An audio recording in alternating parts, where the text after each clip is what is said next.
part of my what comes next in my journey was how do I connect with the larger community. Tina Bigelow calls herself the church lady. Here's our killer pup here who's making sure that we don't do anything that's going to mess with his mama. Her friend from church, Barb, just broke her shoulder. I brought you dinner. Wonderful. So today, Tina's serving her community. This is my final rank as a commander. These are my shoulder boards. For nearly 20 years, Tina Bigelow served her country as a naval officer and married a Navy man.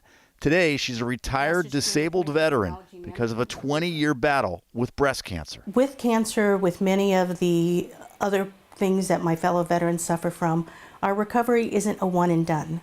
It is a journey. Our Women Warriors report statements such as they'll walk into the VA and somebody will say, "Hey, where's your husband?" Kristen Laha Walsh is also retired Navy. She testified before Congress today on behalf of women veterans and the Wounded Warrior Project. All right, let's go warm up. The organization is advocating for the federal government to expand services for veterans, medical and mental health care, much like active duty service members received during the peak of the wars in Iraq and Afghanistan. Laha Walsh says women veterans need the extra attention. But what's happening in the military is they're being exposed to a lot of things that they weren't expecting, such as trauma, combat, military sexual assault.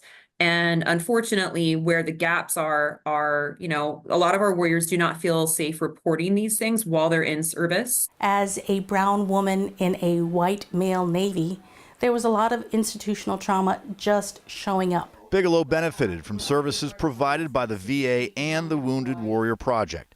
Last week, after advocating for the organization during a roundtable with Congressman Derek Kilmer, Bigelow received an honorary coin for her help. It shows the Wounded Warrior Project logo and reads, "The greatest casualty is being forgotten." Drew Mickelson, King 5 News.